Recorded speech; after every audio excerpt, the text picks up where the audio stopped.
ஆண்டவருடைய பிள்ளைகளே, யாருமே வர முடியாத இடத்திலே, யாருமே வரக்கூடாத இடத்திலே கர்த்தர் உங்களுக்காக வருவேன் என்று வாக்கு கொடுக்கிறார்.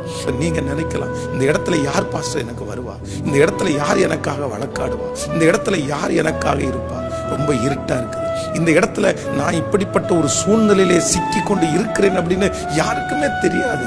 எங்க அப்பா தெரிஞ்சா வந்திருப்பாரு, எங்க அம்மா தெரிஞ்சா வந்திருப்பாங்களே, ஆனா யாருக்குமே தெரியாத மாதிரி அப்படிப்பட்ட ஒரு பிரச்சனையில நான் சிக்கி இருக்கிறேன். யாருக்குமே நான் தெரிவிக்க முடியாதது போல ஒரு பிரச்சனையிலே ஒருவேளை நீங்கள் சிக்கி இருக்கலாம். ஆனால் ஆண்டவர் வாக்கு கொடுக்கிறார், உங்க இருதயம் கலங்கவே வேண்டாம். 4ஆம் ஜாமத்திலே கடலிலே கர்த்தர் நடந்து வருவாரானால், எந்த இருட்டானாலும் எந்த மறைவிடமானாலும் உங்கள் பிரச்சனையின் நடுவிலே இயேசு நடந்து வருவார் என்று கர்த்தர் வாக்கு கொடுக்கிறார்.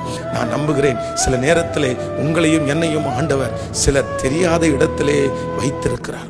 அவர்களுக்கு தெரிஞ்சால் நமக்கு உதவி செய்வார்கள், அவர்களுக்கு தெரிந்தால் பணம் அனுப்பிவிடலாம். ஆனால் அவர்களுக்கு தெரியாமல் கர்த்தர் வைத்திருக்கிறார். அதை சொல்லக்கூடிய தைரியம் உங்களுக்கு இல்லாமல் இருக்கலாம். நான் எப்படி சொல்லுவேன்? இந்த மாதிரி ஒரு சூழ்நிலைக்குள்ள இருக்கிறத நான் யார்கிட்டையுமே ஷேர் பண்ணவே முடியாது.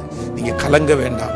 4ஆம் ஜாமத்திலே கடலிலே நடந்து வந்த கர்த்தர் இன்று வாக்கு கொடுக்கிறார், யாரும் அறியாத இடத்திலே நான் வருவேன், யாருக்கும் தெரியாத இடத்திலே நான் வந்து உனக்கு நான் உதவி செய்வேன். நம்புறவர்கள் ஆமென்.